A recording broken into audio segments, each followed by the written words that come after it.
can you tell us a little bit about what you guys do and what you'll be doing this weekend? Yes.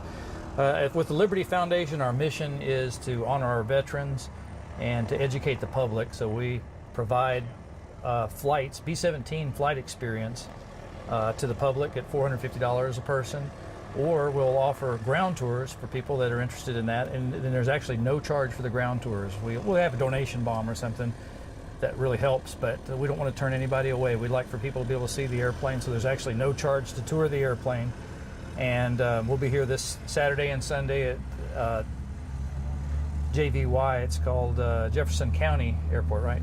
Yeah, Clark County. I'm sorry, Jeffersonville Clark County Airport. And we'll be here this weekend, Saturday and Sunday, giving flights and then the ground tours in the afternoons.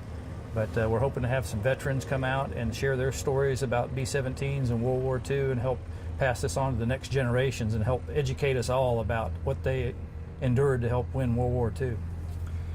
What is it like for you personally to fly this plane, to take World War II veterans up in this plane that they flew in over 70 years ago? What's that like for you? I am so honored. Literally, we are pinching ourselves when we're flying this thing, saying this is so neat that we're able to do this now, because here we are 75 years later, and we're able to still fly the airplanes and kind of demonstrate them to the public, give them the experience like this. But when we have, like we did today, where we have an actual veteran be able to go up on a ride, that is just phenomenal. That is so great to be able to let him relive that again. And Lee is such a really nice guy too. He's been great with sharing his stories and all. And we're hoping that there's maybe some more guys out there that are able to come out and share those stories with the public and remind them that, hey, they were 20 years old or something. They were young kids that got pulled out of the fields, the farms and stuff from their normal jobs to go fight World War II. And they had to be trained with highly technical equipment, like either this airplane or the Norden bomb sight, or even the gunnery training. And there are many roles, mechanics roles, everything that helps keep these airplanes flying.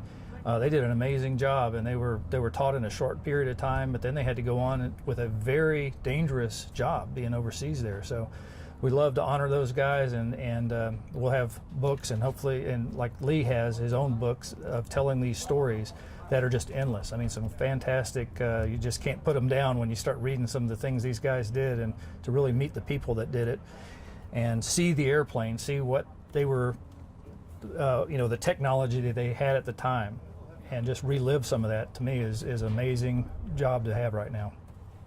So what do you want people to know about this organization and keeping these planes flying? Well, it takes a tremendous amount of work and of course money to keep a B-17 in the air, and the fact that people want to take flights in them is what enables us to do that. So giving the flights in it keeps this airplane flying and helps us get it from city to city where other people can either fly or take ground tours, and we can keep sharing it. And so this has been a really good year. People are turning out, and we're so proud that people want to share this with their kids or their grandkids or whatever, and bring them out there to see some of this and then kind of get this piece of history. Like I mentioned earlier, World War II, to my kids, it was only 6 pages in their history books.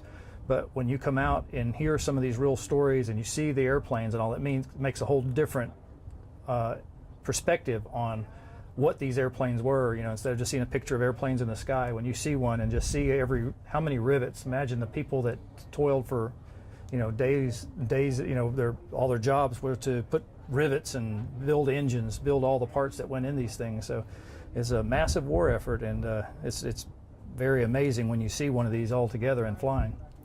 And 70 years sounds like a long time to some people, but having Lee here today, who was there, really makes it come alive when we're in this plane. Yeah, absolutely. I was amazed that he was really interested in coming up flying again, because he's been in B-17s again before. He's a real proponent of trying to pass on this history, and he still loves to fly them. And for some guys, it wasn't great memories. I mean, they lost a lot of friends. It was tough. And other guys have, and he said one of his stories was that he never told anybody about his job in World War II or anything he did until his daughter found his diary and read it and said, "Dad, you've got to publish this. You've got to tell these stories." And so he did. And that, to me, is really great that enough of the guys are trying to do that, where they want to share these stories with us, because otherwise they go away and there's a lot of documentation, but these personal stories are really important.